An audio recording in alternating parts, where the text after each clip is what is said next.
I have over 20 different animals, and well, a lot of them sometimes are a little weird. So let's go over some of the weirdest things my animals do. My tortoises are a great example of the weird quirkiness that my animals get up to.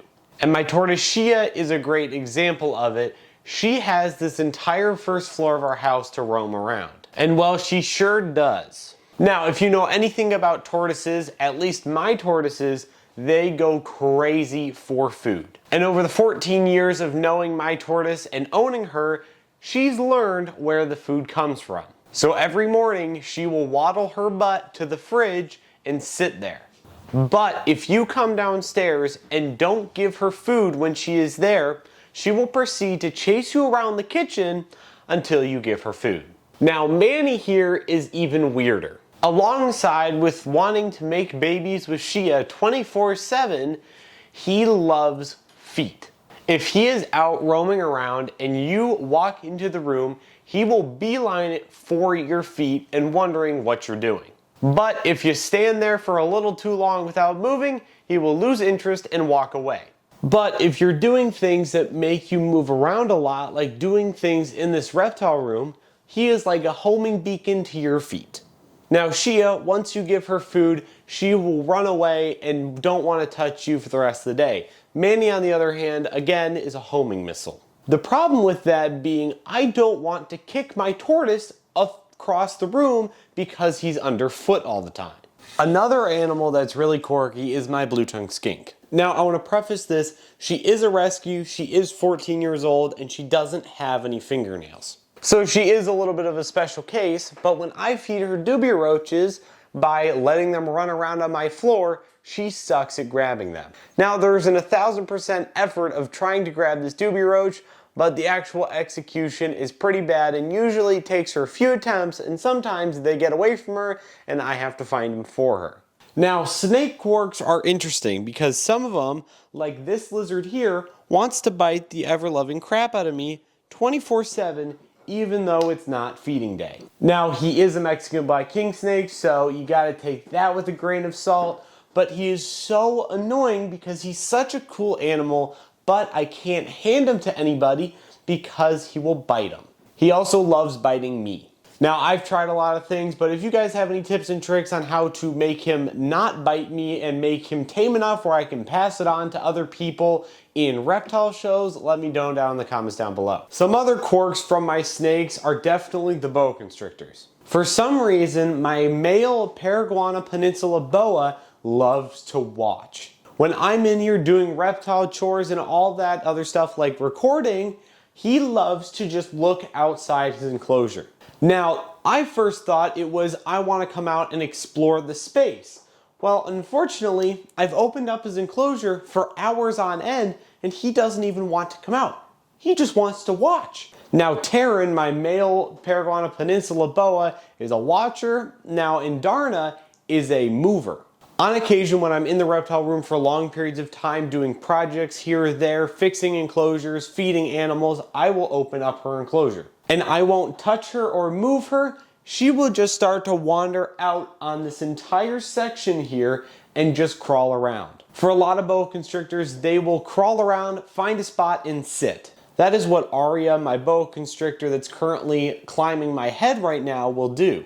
But Indarna will move across all of this enclosure space right here, on top of it, inside of it, around it, and when she's cold or doesn't want to move very much anymore, she will go to the exterior parts of the heat map. And give it about 5 to 10 minutes, she'll warm back up and she's right back on the move.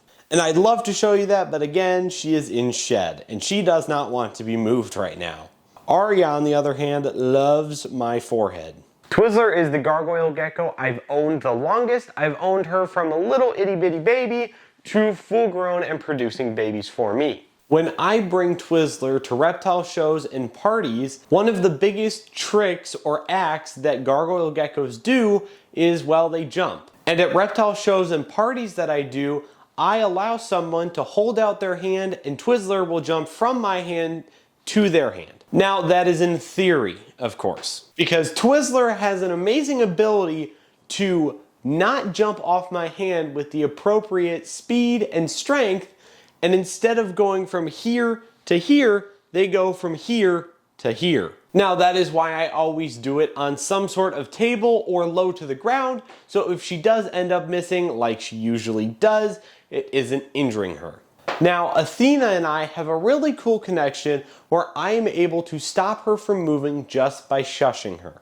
When I do reptile shows and parties, everyone is in awe when I can take this squirmy little animal, shh, and she will stop moving.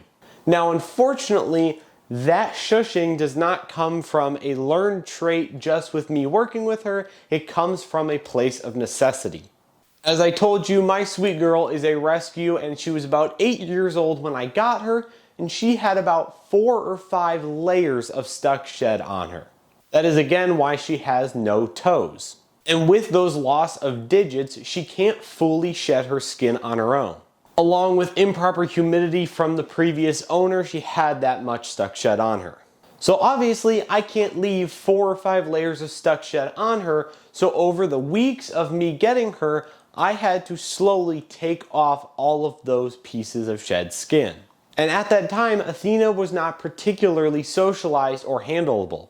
And because I had to physically get all of the shed off of her, I had to manhandle her quite a bit. So over the years of helping her shed her skin, she unfortunately has learned that me shushing her is a time to be still. Because the quicker she gets still, the quicker I'm done manhandling her. Of course, now I've handled her for the past 6 years and she doesn't squirm as much anymore, so there is no reason to shush her. And we're gonna end it back off the tortoises because I remembered of one good story. Because Shia is a free-range tortoise, well, she has free range. The problem with that being, she has free range. And one day, my brother got home from work and decided to go to the gym. So he grabbed his bag, hopped in the car, drove to the gym, got to the gym, placed his bag down, and realized something was moving. Well, his bag was moving, and he texted me this picture, and well, I had to go save my tortoise from the gym. The bag has been collected. Yep. How did you manage this, sweetheart? Huh? How? I don't know how you managed that. That's really funny. That is one of, if not my favorite memories of all of my animals here at All Around Reptiles. So with that being said, I want to give a huge shout out to my Patreon members that help me do everything here at All Around Reptiles, like doing some big, huge projects coming up this week. With that being said, that is going to do it for this video of All Around Reptiles. Hope you guys enjoyed these crazy, kind of stupid quirks and stories from my years as a reptile keeper. And if you have any crazy quirks or stories that your animals do, drop them down in the comments down below because I would love to hear them. With that being said, if you want to see more of my weird animals and all their quirks and everything that I do here, subscribe.